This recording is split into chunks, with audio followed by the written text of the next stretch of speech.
Welcome to the Theatre of Others podcast. My name is Adam Marple, and I'm the co-artistic director of the Theatre of Others. With the COVID-19 pandemic forcing a shutdown and reevaluation of space and gathering, we at the Theatre of Others are thinking about what stories we need and how best we can share them. We believe space is psychology, and it informs the way in which an audience interacts and reacts to what is presented to them. We create uniquely theatrical events in bespoke sensory performance spaces crafted to encourage curiosity and grant the audience permission to commune with the play. Now that that space has moved online, how can we encourage interaction and action amongst an audience virtually? The Theatre of Others produces plays that both welcome and challenge the audience. We are committed to international collaboration and are a laboratory that helps artists grow through intensive study of their craft. The Theatre of Others creates a shared community of artists and audiences for the purpose of exploring the most profound issues of our lives and times. We believe the play watches the audience. The audience is necessary, and they are witness to what happens. And you get to be witness to us making that happen. The purpose of this podcast is to open up our process and let you in. We're peeling back the curtain, so to speak, and encouraging you to follow along, to ponder, prod, and question, to join us and criticize us if need be. Being a witness is no passive task, and it requires much from you. Are you up for the journey? On the podcast today from Melbourne, Australia, are co-artistic directors Woody Miller and myself in Cairo, Egypt. This podcast contains explicit language.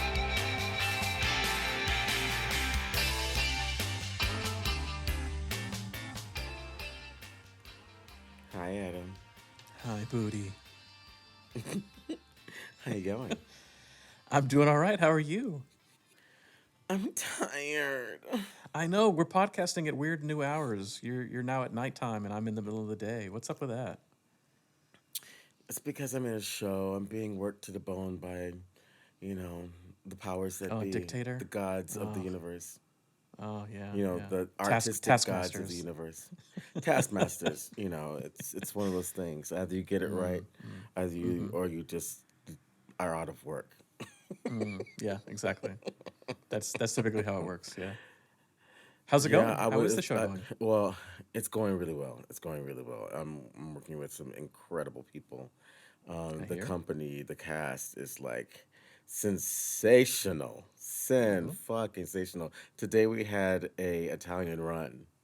Oh, nice. And and it was an Italian run with artists that don't consider themselves to be actors, but they're visual artists, they're musicians, they're performance artists, they're drag performers. They're it's like amazing, and I don't even want to say drag because then it's not really drag. They're the men in the House of Slade. It's a ball house here in Sydney, like a voguing house, and it was the first time that they'd ever done a Italian run, and they were so scared. It was so cute. It was so cute. They were so nervous. I was like, y'all, it's not, take it easy. It's about not having that fun. serious. Yeah. It's about having fun. It's about having fun and seeing how far you have come along and actually what parts fit and work, and you can actually speak faster at this moment. Yeah.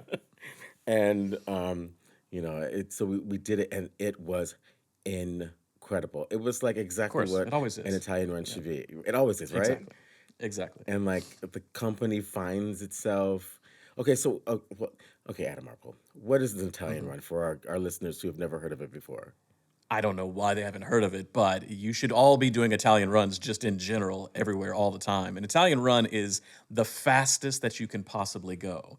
So obviously it's about speed and tempo in terms of the lines, but it's also about making those adjustments and those jumps in between events changing and things happening. So obviously it's not going to be about really feeling those things, but about trying to really feel those things, really pushing yourself and seeing how far you can go. And there's a spirit of competition amongst the performers that happens of who can go faster and who has the bigger lines. and who has their lines and who can show each other up.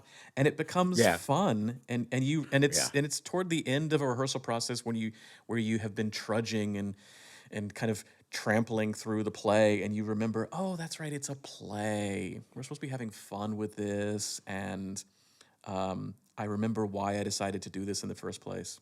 It's a really beautiful, Yeah. wonderful thing to do. Also, to remember your lines, also to test yourself on what lines you do and do not know. Yeah, right. It shows you the sections that you study to work on, and but the other thing that's really great is it makes you more interested in the other people in the company, like because you're really Yeah. focused on like when's my cue coming, when's my cue coming, You're listening and when again. people Yeah. don't, and when people lose their lines, the entire company goes Yeah.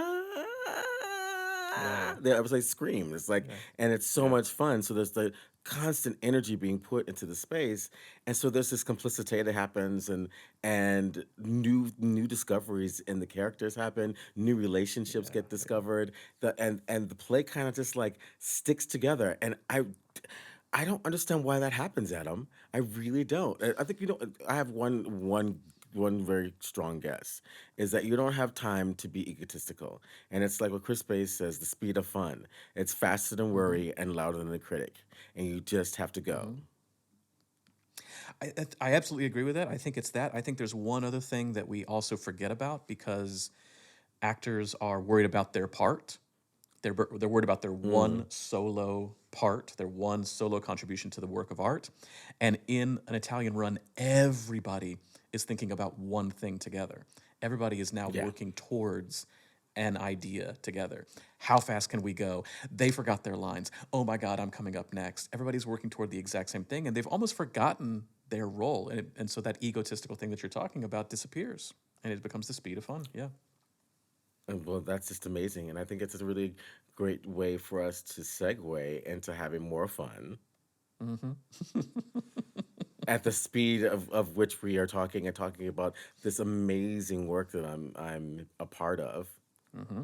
Yes. Ladies and gentlemen, and non-binary conforming individuals, we have someone very special today. My family, my dear heart, my deep, deep, dear friend, Brook Andrew is in the house. Yay! Brook Andrew, y'all. Brook Andrew is in motherfucking incredible. He's been an international artist since the 1996, y'all. He's old. He's old. And and Wow. he's like so much older than me. He's one of our greatest artists in Australia, and not only is he one of our greatest artists in Australia, he's one of our hugest movers and shakers as First Nation Wiradjuri tribesmen, First Nations Aboriginal artists. He writes plays, he does visual art, he does videos. He's exhibited all around the world. He was in charge of the Biennale, and he just like his I could be here for an hour talking about the things and contributions that he's made to both the art world, to our community of artists, and has mentored a lot of artists and throughout his life. And I'm just really happy to have him here because he is the writer and director of the piece that I'm in at the Art Gallery of New South Wales, and it's called GABAN. We've talked about it a few times. That's how I met Jack Yeah. David Burmester. He was the That's right. sound designer, engineer, and Mm-hmm. composer for the production that we did at the VCA when I directed it. So, once again, please, please, please put your hands together for Brook Andrew. Hey! Hi, Brooke. Yama mama. Yama How are you? mama. I'm good. I'm good. How are Yama. you? Yeah, I'm good. I'm good. It was so much fun to be here, and I've been listening to you guys, podcast for a while, and I just love the banter. So, I really appreciate the banter. It wasn't as lewd as what it normally is. Mm, I mm. was waiting for it to get deep, but Well, that was well, you're great, here, and and I love the well, I'm sure whole that it'll get dig on lewd the Italian once you start. style. Well, we're staying in Exactly. the on brand for the fun of it all because you're a busy queen, and I want to get you on this podcast talking about your work and talking about Gabon specifically. And I think the biggest Mm. question is, why did you write a play? You've never written a play before in your entire life. Why? What was the thing that made you have a huge career as an artist in so many different areas. Why move into this area? Why write a play? Mm. I don't know. I mean, I think that, well, I mean, I've written scripts before, but like I didn't know what the hell I was going to do with them. It was, being a creative person, I think that, I think that even if someone is kind of stamps themselves as an actor or a theatre director or whatever, I think that they're often dreaming maybe about, oh, what would I do if I made a piece of artwork? Or what would I do if I decided to play, I don't know, the yidaki, which is the didgeridoo, or I don't know, a guitar or the oud or something else, or, what is it that you do? And I think that often as creatives, there's something inside of us and we cannot express it in the mediums that we're familiar with because it just doesn't cut it. It's not, Mm. it doesn't have the repertoire. And I felt very deeply about the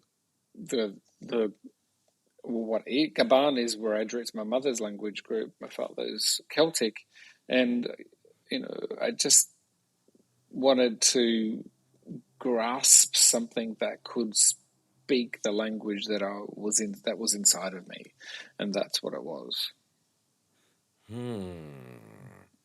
And it was an inclination. Was it like just like did you hit you in a dream one day, going, "It needs to be a play. It needs to be.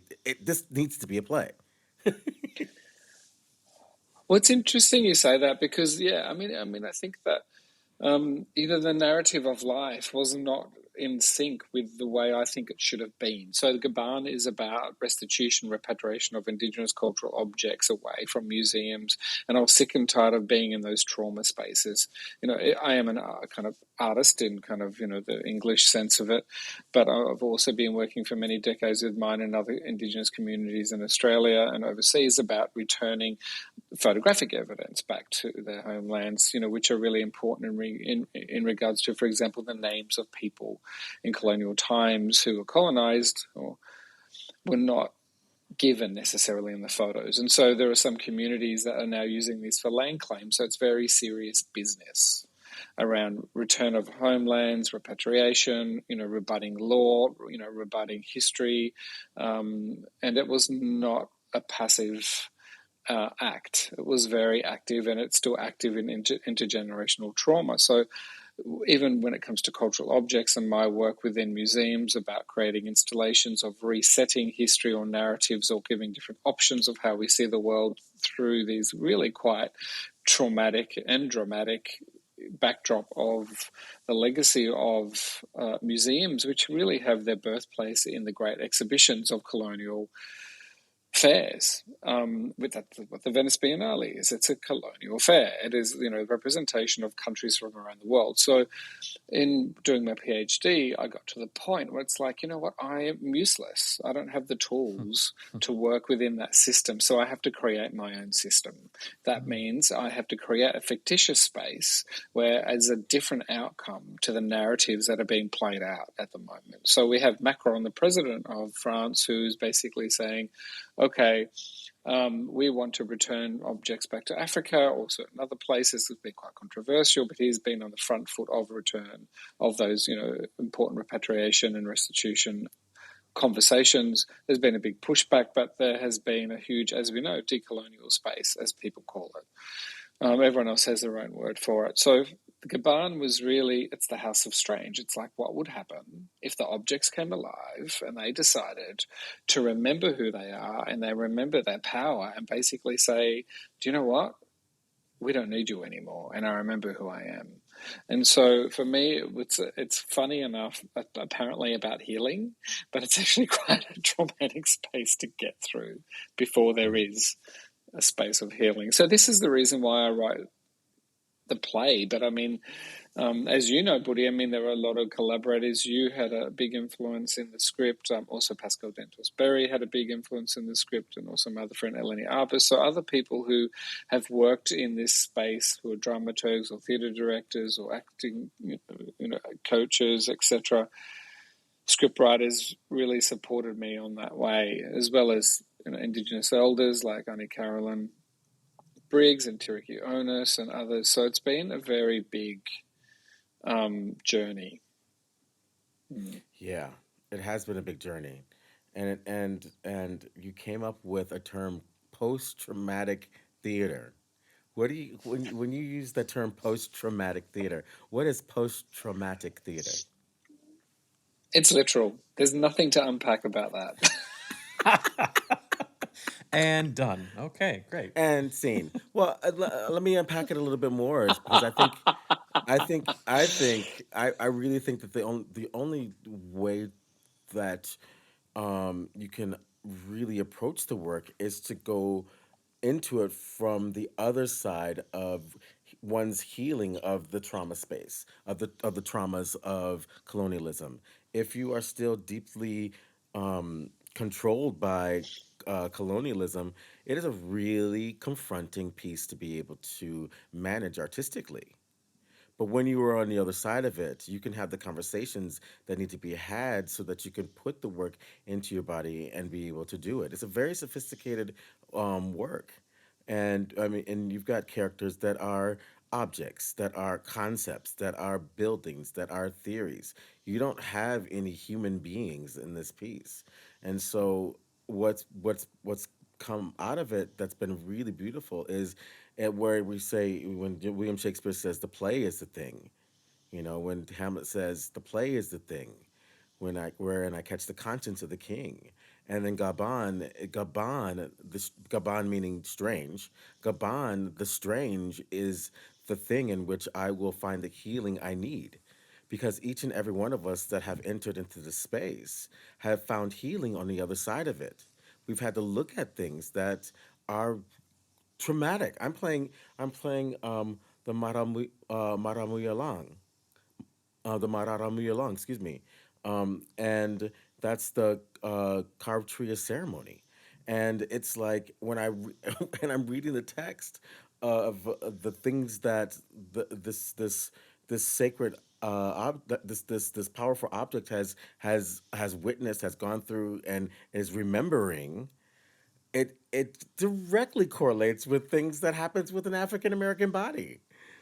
I have lines where I say, I still remember the cutting, the deep cutting. I still remember the feeling of the cutting, the deep cutting up of me, up of my body, to be sold to different parts of the market, and lines like, uh, seemingly healed, seemingly as if through an accident, there's scars all over this object, but it's like I just bumped into the wall. That's not really a that bad of a mark. It won't lose its value. It still has a price. And so, like, when you look at the metaphors of what you're saying, it's magic for an artist to have the openness to explore the material and the content, you know, Mm. and Australia and other parts of the world, but specifically in Australia, when we're talking about language, we've always had to have really clear conversations around this, because there's so much trauma around being able to speak your own language. Brooke, Mm. could you explain a little bit of that to our listeners that wouldn't understand, that don't understand what we're talking about when it comes to language for Aboriginal Yeah. people in Australia? No, absolutely. I mean, I think that also what goes hand in hand with that is, and I'll just quickly kind of unpack maybe this little, this really important section that you're talking about, the cutting up of me, etc.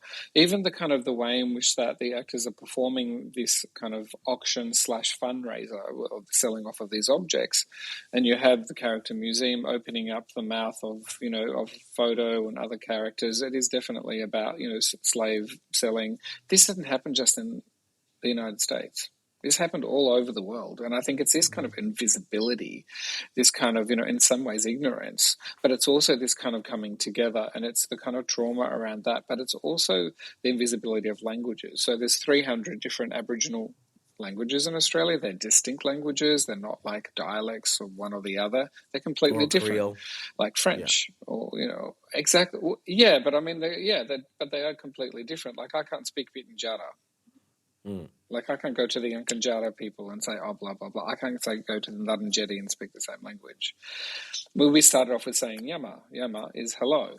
And, I think that for Wiradjuri people, we've been lucky because we were the first hit by the British, apart from the Gadigal, the Gundungurra, the Darug, the Tharawal, etc. But we were a big nation just over the Blue Mountains, and we were warriors. And so we really kept the British back. But in regards to language, we're a bigger nation. We hung on to our language, and even though there were very complex, we had apartheid in Australia, we had the white Australian policy, then we had the policy of stolen generations and assimilation. So we are intermarried into other, cultures, as all Aboriginal people are, well, most are, but our language, we've been able to regain that. But many other Aboriginal people don't have their language. And so when we speak that language, then we have come across some issues, even at the Victorian College of the Arts and even in Berlin, where they're saying, can we speak this? To who do we get permission from? It's like, that's really offensive, and it's lateral violence. Because you wouldn't go to France and say, okay, up to a French person, can I speak French? So there is this romanticism around Indigenous languages.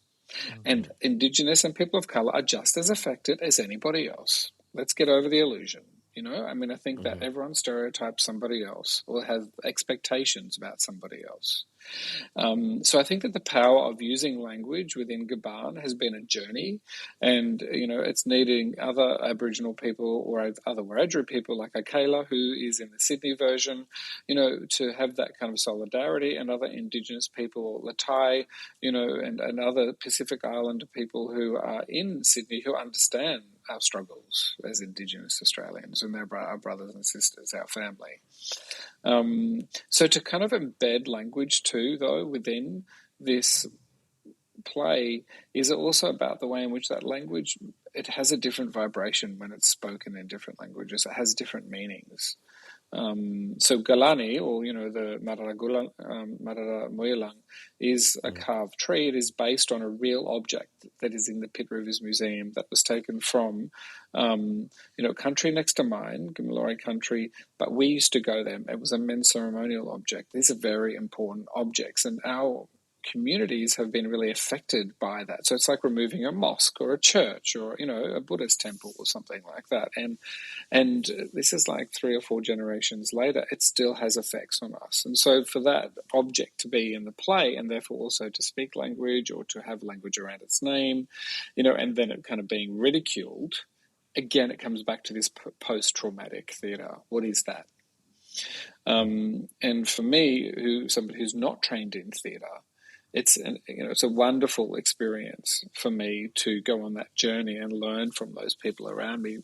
But I think that the kind of metaphors within GABAN is also, I think, for me, is about how is it that we can recreate a different world and feel powerful within it, and not feel useless. I feel that too. I feel that in your direction of our company is, it's a BIPOC, queer and queer adjacent people. We're all we're all cut from the same thread in that sense. And then what our bodies and our cultures and our communities, how we express and articulate ourselves, you've really pushed that to the forefront. You've really pushed us past any of these ideas of like, how we've been colonially taught on how to speak these words and how to articulate in these spaces, and how to hurt each other as well through those words, through those stereotypes. Yeah. And can you talk a little bit about lateral violence, because that's a term that I learned when I first came to Australia. It was not something we use in American spaces. We fellas should be using it in your spaces because it's all over the news. Yeah, exactly. Yeah. I think that, racism's a funny thing because, when the British came to Australia, we're all different nations here. So we're not this big homogenous blob of so-called primitive people that needed to be colonized and dying out with Darwin's theory and blah, blah, yada, yada. We all know the story, okay? But the thing is that I mean, we don't have that much time, but basically the short history lesson is that there were Indigenous people in the frontier wars in Australia who were disenfranchised, and they were given food and water, and they were part of, like, it was called the Native Police, and they would hunt other Aboriginal people. And this happened all over the world. Well, the British didn't just do it here; the French did it. The Spanish did it. They all did it. They all The did it. They all Americans had did their it own as well. We had those methodologies. with the house They niggas. yeah, weren't they the British? And so, like, they were all came from the same colonial, cut from the same colonial stock. And so this whole kind of thing about, like, who, kind of vying for survival. And then there was the other thing when you have the government policies put on people's head about who has access to food, who doesn't have access to food, and then who's on the mission, who's off the mission, who's a slave, who's not a slave, who therefore gets access to education, who doesn't get access to education. So we're going through history, and then we're going to the point, oh, right, so you like money, you like getting, wealth. Does that mean that you're better than me? You've got an education. Oh, you're better than me. This is in the United States. It's in Colombia. It's in, all parts of the world where this oppression, as soon as you rise above the oppression, what you think you're better than me. As you said, you got house niggers and you got your, whatever niggers, as you're saying, like this kind of word nigger. I mean, like, they had terrible words like that for us here as well. Like your boom. I mean, I remember when I was like 22, 23, this woman came up to me and my Aboriginal friends when I was studying outside of I was up in Queensland, and this woman came up and said, why we call you booms? It's because, it's the sound that we make when we hit you. You make when we hit you with our bull bar in the car. I mean, the thing is, it doesn't matter if you're fair-skinned. It doesn't matter if you look Chinese, Aboriginal. It doesn't matter what you are. You're tarnished. But this lateral violence thing is like an even more complex thing, where you think you're better than me. And so this lateral violence also happened when we were in Berlin. There were some people who felt more disenfranchised than others, or I'm blacker than you, or how do you have that experience? And I think this is the problem of colonialism. It's kind of like we're all lumped and we're all the same. Boom. And that's the problem with racism. It's like all Europeans are the same, or white people are the same, or black people are the same. I mean, this is a complete construct. Even the word race, people go, what race are you? Well, there's one human race. I don't know what race you're talking about, but it serves people as a division. And this is the other big debate. And so within GABAN, there is no race. There's no human race. There's no lateral violence. If anything, people just want to remember who they are so they can be released. Because I'm sick and tired of the lateral violence. I'm sick and tired of the colonial violence. I'm sick and tired of all of those things. And I think that when you're in a museum space, when you're in a gallery space, you just have to walk into like the Grand Court galleries anywhere in the world, and it will tell you what your narrative is supposed to be. And often that narrative, 99% of the time, probably more, is incorrect. So for me, it's not one thing or the other. It's the whole thing. I feel that in the writing. I have these moments, and we because we're all trying to get off book now, so everyone's like going even deeper in the text. And as we're talking about, as we're learning our lines and trying to get really specific about why these big shifts and changes are happening in the text, and it's like it viscerally gives you that sensation of what cognitive dissonance really feels like. It's maddening. And like what you've written for Guulany, the tree, where they're talking about their experience of being on the ship.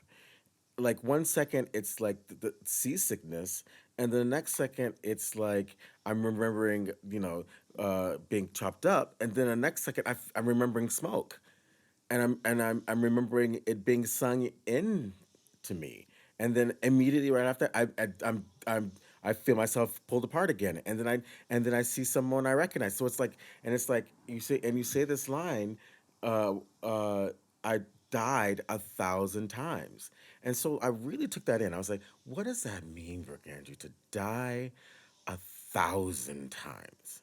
that means that I would have had to Mm. have lived and then died and then lived again and then died.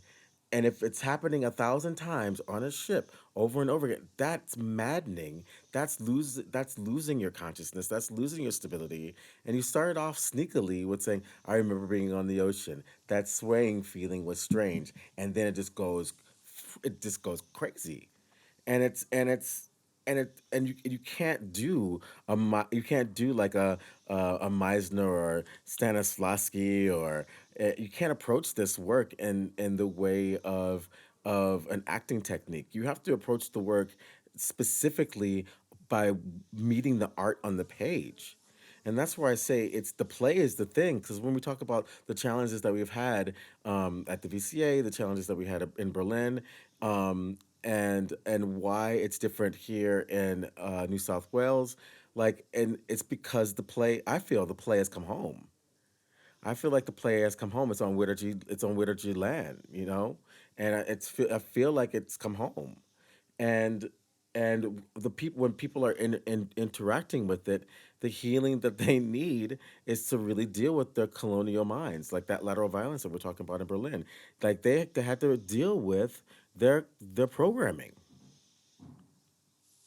And also, I mean, Berlin is not Indigenous land either. Mm, And I think that makes a big difference. But it's interesting thing this you mentioned about the thousand. I've died 1,000 times because as you within the script. I mean, there's like about 10 pages of basically it's a history lesson. So you get a map of Australia. It shows you all the stuff that we've talked about language. It also outlines where all the characters come from. So, for example, the character Massacre is literally inspired by and penned by a letter in 1854 by a person called James Dixon, who was in Victoria in the Snowy Mountains region, who witnessed and was part of a massacre of Aboriginal people. And so, most of the lines of that scene come from that letter, and the trees a thing, and the photo is, the tree is the object I mentioned before, and the photo is the personification of the millions of photos, ethnographic photos of Indigenous and people of colour, etc., etc. And I think that this thing about, I've died 1,000 times is because there's more than 1,000 objects that have been carted off and chopped up.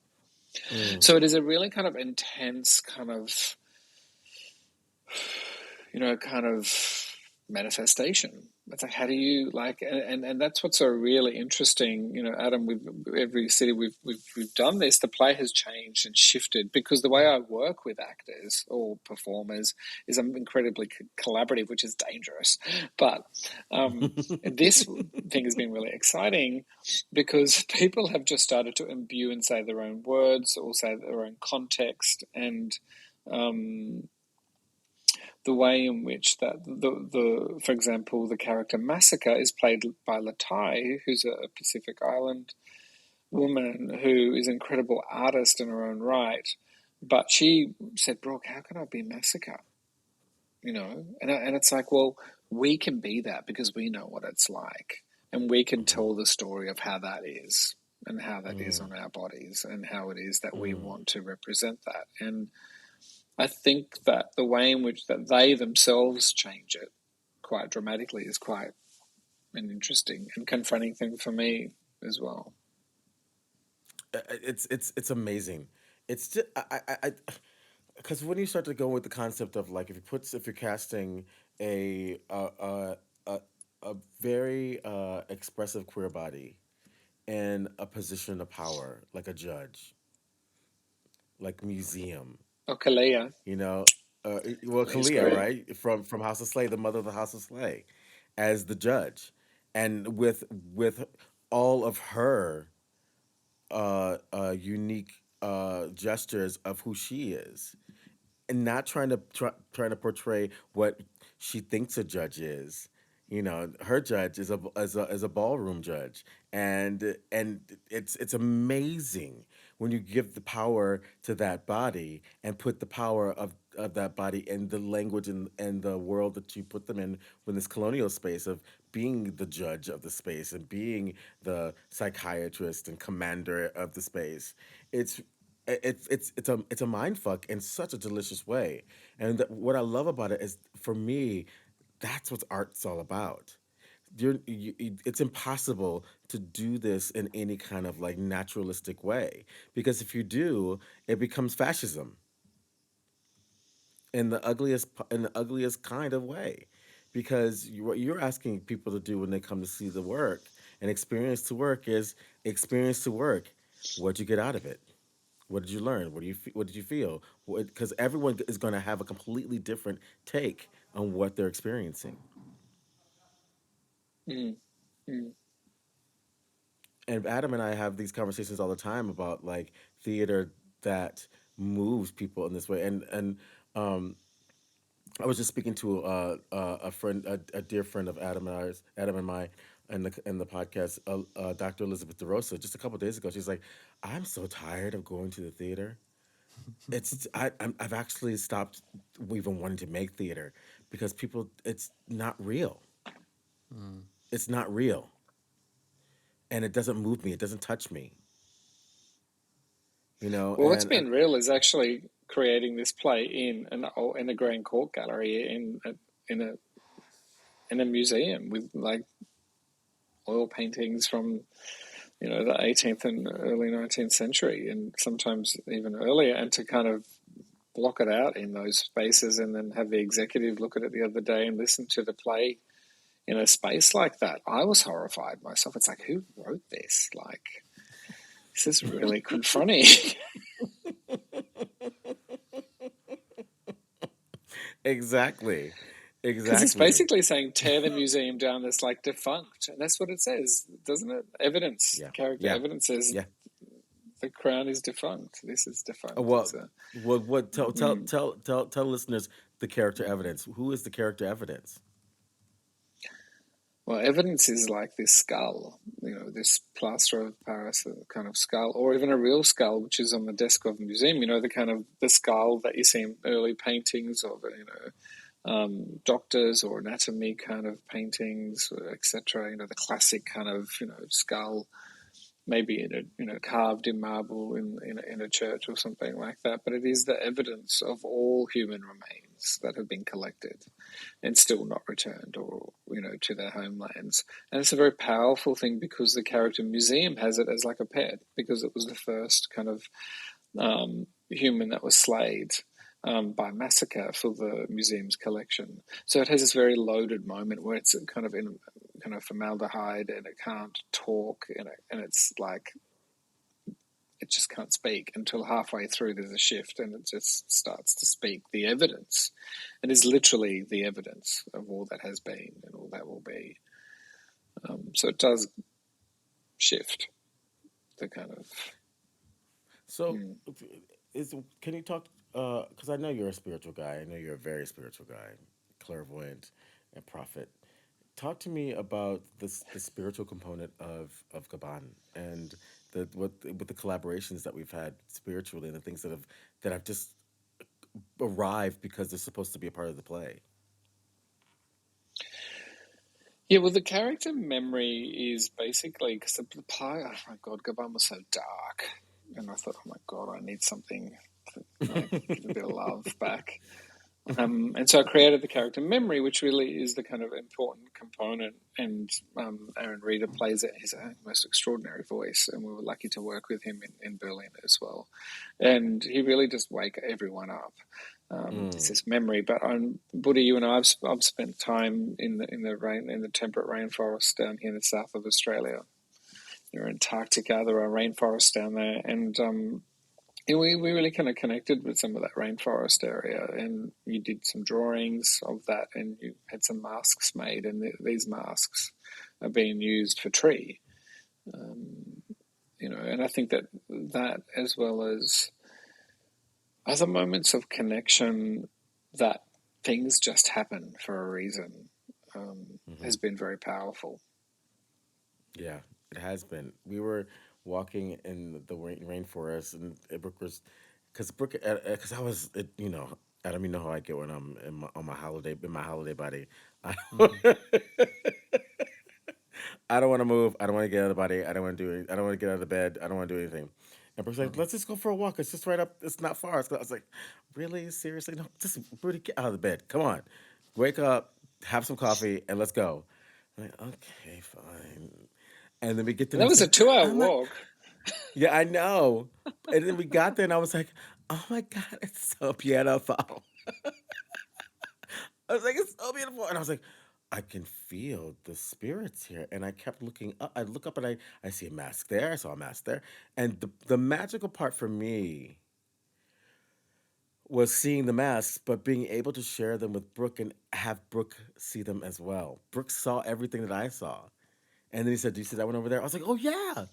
And then he even showed me another way of looking at the forest and seeing the images of the masks, and I was like, "Oh, I see it." So it's like, my research, my culture, his culture and research, like we're intersecting in the forest, and I was just so inspired by it that I made masks from it, and I had them made and brought them back and said, I found tree. These are trees masks.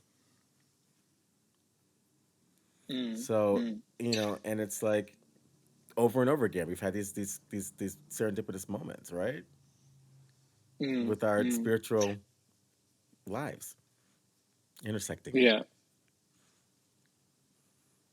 it's been a really great journey.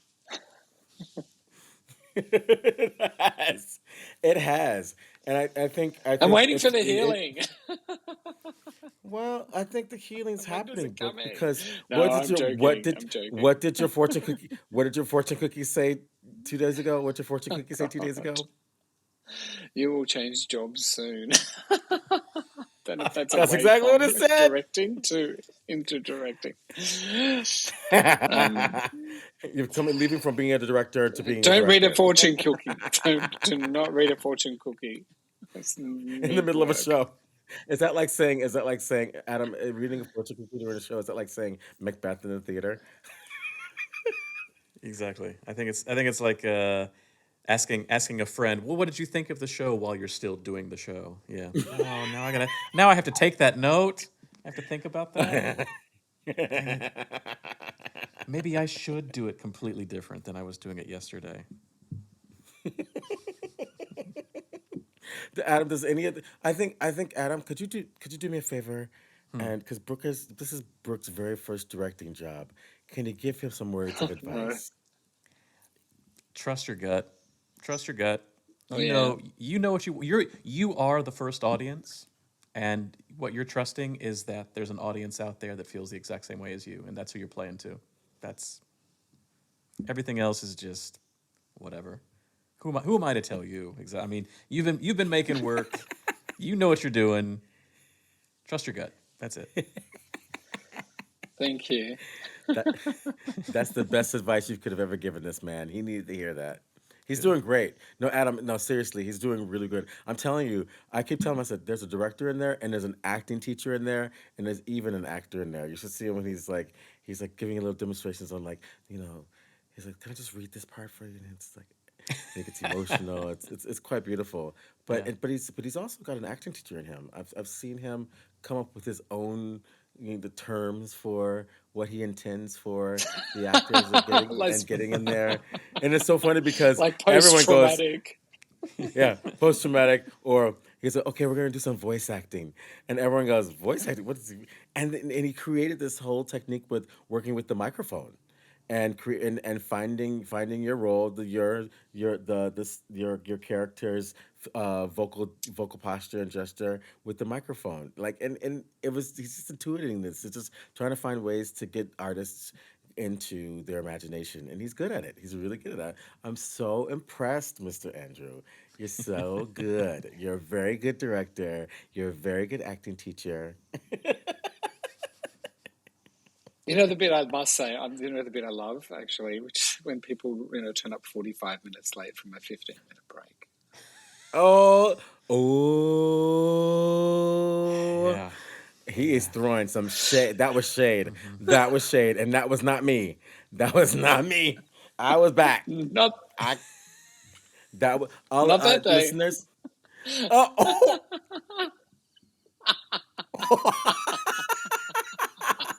Adam's not saying anything because Adam's I'm actually not like, saying I'm not saying you anything. better don't. You better don't. It's like, See I've got now, my look. hair to do. Now you're talking like a director. Now you're talking like a director. I see, I've got all the lessons I need right here. Well, I think on that note, we should let Jack David Burmester give us some music and come back with some provocations. How's that sound, boys?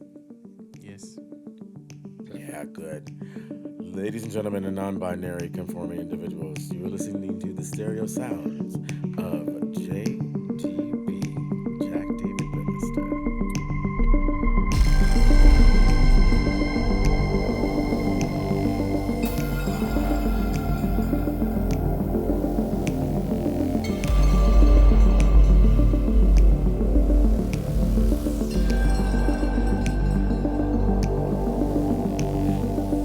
And we're back.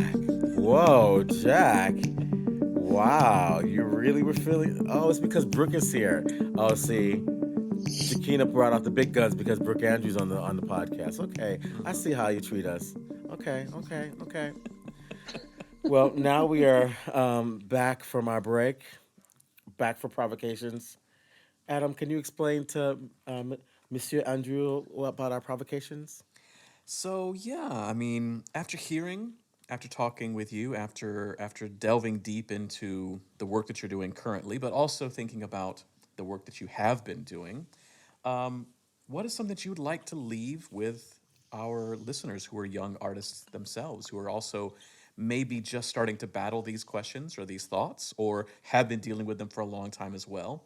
What would you leave with them to do, to read, to think about, to question, even back to us? I think that, yeah, no, absolutely. I think that, this thing about what you said about trusting your gut and, Buddha, you were talking about like finding different ways to do things. I because I do work interdisciplinary, it's important to feel confident and find your feet, which may take a little while, but to explore different ways of making things happen. And I think that that even came when I was doing research and people kept saying, read Walter Benjamin, read Walter Benjamin. So I don't want to read Walter Benjamin. And they were pushing me and I was arguing with them and it went on for, with a couple of my supervisors, but also other people. And I stood my ground, and I didn't need Walter Benjamin, who, yeah, sure, he's a really interesting theorist, but I didn't need him to tell me about what I need to know on my own pathway. And that's exactly the same as when I'm directing this. I mean, I think that, there have been different iterations and there have been different ways, and I feel really at home now doing GABAN in Sydney. And I think that my only thing would be, don't feel like you have to fit into any kind of registration or any kind of ways of doing things. In saying that, of course, there are methodologies which are powerful and that are like, hundreds of years old or even new, but are really important. But I think it's also important to feel that if you want to express yourself a certain way or be constructive creatively in a certain way, just make sure that people understand what you mean by that. And it's interesting, Buddy, when you said, when I said, let's try some vocalizations, even when I said that, I didn't actually know what that meant, except I knew the action. As soon as we started with the action, it just flew. And so I would just say that. That's so I good. know that's probably creating trouble for people. I don't know if that's creating trouble. This is the place to do it on this podcast. We're we're troublemakers. Excuse me. I think what's happening? Am I? It's not COVID. Don't worry, Brooke. I don't have COVID. You're I haven't been out transforming. anywhere. You're transforming. I'm turning into a butterfly. Um, I agree with you because I, I'm classically trained as an actor, and since COVID, I've gone in so many different directions as a writer, I've directed plays before, but as really moving into the realm of writing plays, and being a performance artist has been something that I've always dabbled with. When I was in Singapore, but having another opportunity to come in to the museum space has just been, it's been a revolution for me. And I feel like Dr. Elizabeth DeRosa of like, you know, Theater? Mm, I'm moving into another place that I'm getting fed as an artist. You know, if it's not theater of others work, I'm moving into the museum space, and I've got some exhibitions that I wanted to talk to you about. You know, with my mask work and with in performance, it's just another way to go.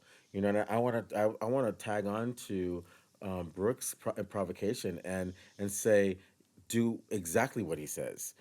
Follow what makes sense to you and your body. You know, I've had the same issues with myself in my research of being um, sent certain theories and people top practitioners talking about their practice that has nothing to do even remotely about the connection of what I'm looking for. And honestly, I'm tired of being told by white men what it is to be, what the state of being feels like. You know, when I experience it deeply from my own personal culture, myself, my diaspora, and my Balinese research. I don't need a German Heidegger Nazi to tell me what being is. You know, yeah, I know that theory exists, but by no means do I need his words or his ideas.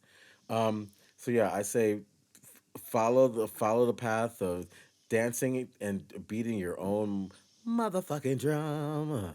Mm. Adam. No, I'm gonna sign off on all of that as well. I mean, I was thinking, Brooke, when you were talking about this, about how I know many. I don't want to say fine artists, but in terms of performing arts or fine arts, that's how I'm going to make the distinction here. I know many artists who have no qualms jumping into other mediums, but I don't know many performing artists who feel even remotely comfortable jumping outside of the performing arts and doing something outside of just their one strict discipline that they've been classically trained in. And I think of William Kentridge, or I think of even Romeo Castellucci, who were not Mm. performance makers. And now some of the most exciting stuff that they're doing is all performance work. And they had no, I mean, maybe they had private qualms, but they certainly have no issues of feeling like they're a nobody. Who am I to do this? And so, yeah, I'd say the same Robert thing Wilson. to anybody. Hello. Yeah, of course. I mean, I would say the same thing to our listeners here of like going, whatever makes sense for you, for your art, for what you're trying to say, Yeah. that's where you should Yeah. be doing it. And there Most are no definitely. silos anymore. The world has broken down, and wherever it makes sense to make the work, make the work. Were we just talking about that earlier, Brooke? It is the end of the world. I have nothing left to give. Oh my God. But people are thirsty for it, and I think that, regardless if COVID happened or not, I mean, that was just kind of the nudge. But I think that, Mm-hmm. the world is shifting, and it's, Yeah. even the funding bodies are shifting. And I know that in the UK recently, all their funding bodies that defunded opera, and it's gone out to community organisations and everything else because they've looked at Mm. the kind of ways in which that essentially humans need connection and they need to be able to express themselves. And this is also about deep healing. And I think we're having the difficult conversations in those museum spaces, Yeah. and even the violence on the street, or the obsession with politics, economics, the environmental disaster. I think that if we can't even find other ways to explore our you know multiple identities, I think that I don't know. I just think we need to express what those multiple identities are, and it's really interesting because even in the cast of GABAN, someone, I think it was Kalia, who's in the House of Slay, who's playing, as Buddy mentioned, the judge, as like the ballroom judge, which is really quite wild. Um, Said, "Oh, who's here is a classically trained actor?" And a few put their hands up, Yeah. and that she felt I was kind the of, only one who raised my I don't know, hand. like disenfranchised, right? But then she was like, "Oh, okay," and then she got it right, and Mm-hmm. she's one of the strongest, performers there. Like she found her fan, she found her objects, she found her power tools. Like it was just extraordinary. Um, and just she just brings all of her life with her, Mm. brings it along. Yeah. Yeah. Yeah. It's true. So if people want to come see the show, Brook Andrew, when can they see the show? Well, if you happen to be in Sydney, it's happening next Friday, Saturday, Sunday. So 2nd, 3rd, and 4th of December. But we're going to film it. Probably can only get tickets on the 3rd and 4th. Yeah, there's a 2:00 show and a 6:00 show on the 3rd and 4th at the Art and a Gallery 2 p.m. and a 2 p.m. show as well. There's a 2 p.m. and a 6 p.m. Or are you getting your hair done then? What did I say? Did I say 2 p.m.? Saturday, Sunday, it's 2 p.m. and 6 p.m. Yes, each day. Yes. They won't be able to get tickets this Friday because that's the special guest opening. That's the but I'm sure they'll be able to get in.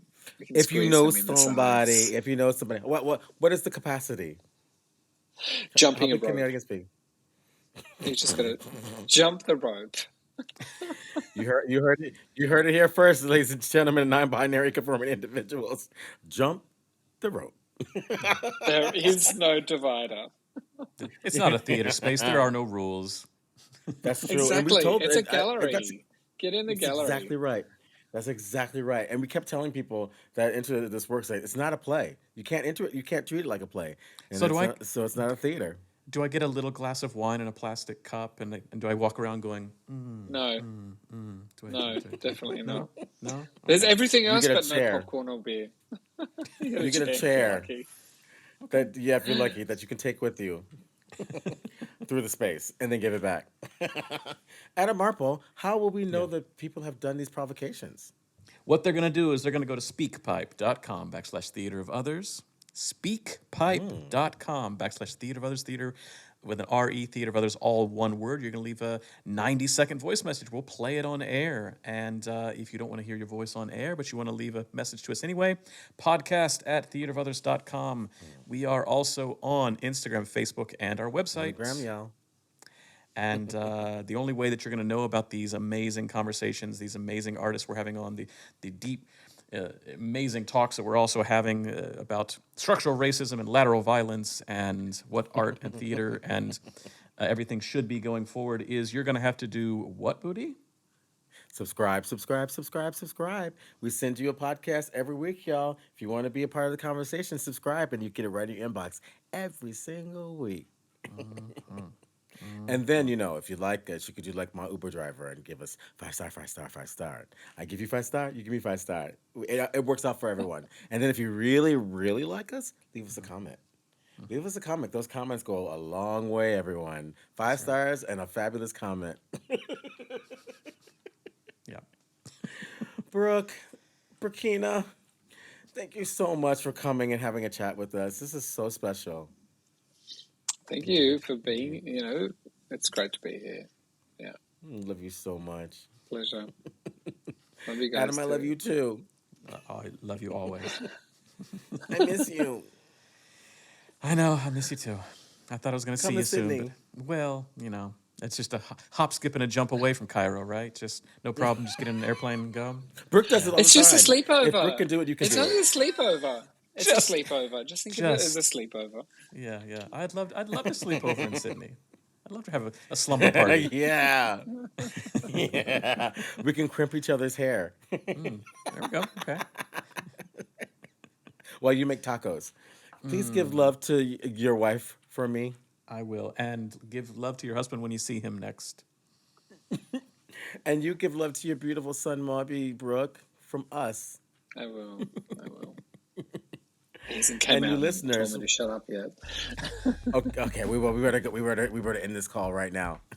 On that note, everyone, we'll talk to you next week. Bye.